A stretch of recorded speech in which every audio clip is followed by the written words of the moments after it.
Tim asks, the U.S. Department of Justice recently brought charges against a U.S. citizen for operating a custodial Bitcoin mining service. The service had apparently been advertised explicitly to clean Bitcoin used on dark web systems. Can you discuss what you think are the risks, maybe, for participating in mixing services, either custodial or non-custodial, for privacy purposes within the US and other jurisdictions? Do you think that US citizens should be worried if they have used systems like Wasabi or Samurai, even if they have not done anything illegal with their Bitcoin? That's a tough question. I'm going to do my best to answer it for you, Tim. Now, please note the distinction. The charges brought by the US Justice Department recently are not against the user of a coin join or mixing service, but against the operator of the servers that are involved in a coin join or mixing service. And I'm assuming it has something to do with facilitating money laundering or something like that in this particular case.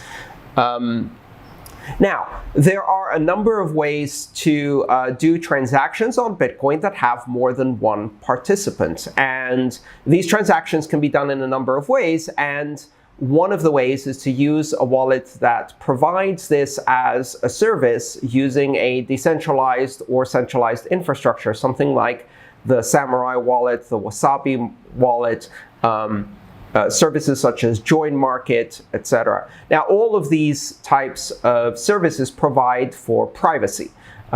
Since Bitcoin and many other blockchains are open and transparent public ledgers, you can do a lot of statistical analysis on the transactions and see the balances people have.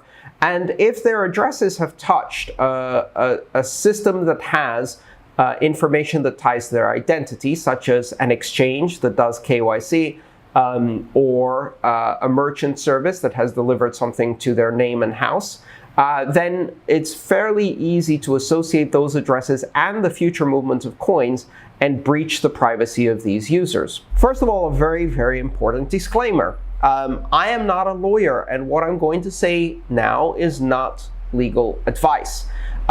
Especially even if I was a lawyer, no one can have a crystal ball that tells them what the US Department of Justice will do next and what charges they might bring against someone. Furthermore, just because charges are brought against someone doesn't mean that these charges can be proven in a court of law effectively, and that a jury will convict on these charges, although the American justice system is now approaching totalitarian levels of conviction, where the vast majority of federal cases that are brought result in guilty pleas, deals, or convictions. So, having said all that, let me try to be as candid as possible with Tim's question. I think that, at least for now, there is a serious risk for people who operate the servers or supporting infrastructure for mixing services. I am unsure about what the implications are for US citizens who use mixing services in order to increase their privacy. Theoretically speaking, from what I understand, if you're not a money transmitter and you're engaging in a private transaction, I don't know whether that can be considered money laundering. But then again, the Justice Department can claim it is and bring charges against anyone they want at any time for any charge. You can't stop someone from suing you, and it's not until you reach a conviction that the law will decide whether in fact that conviction is fair. Given the climate of fear and suspicion and the degree to which authorities are able to paint people as evil and paint any type of financial transaction as potentially criminal if it's not under the traditional financial system, I wouldn't be surprised if people were convicted for using mixing services, even if they're not running them. This is a challenging environment. I think participating in a mixing service is just doing a transaction, but then again, I'm not a prosecutor.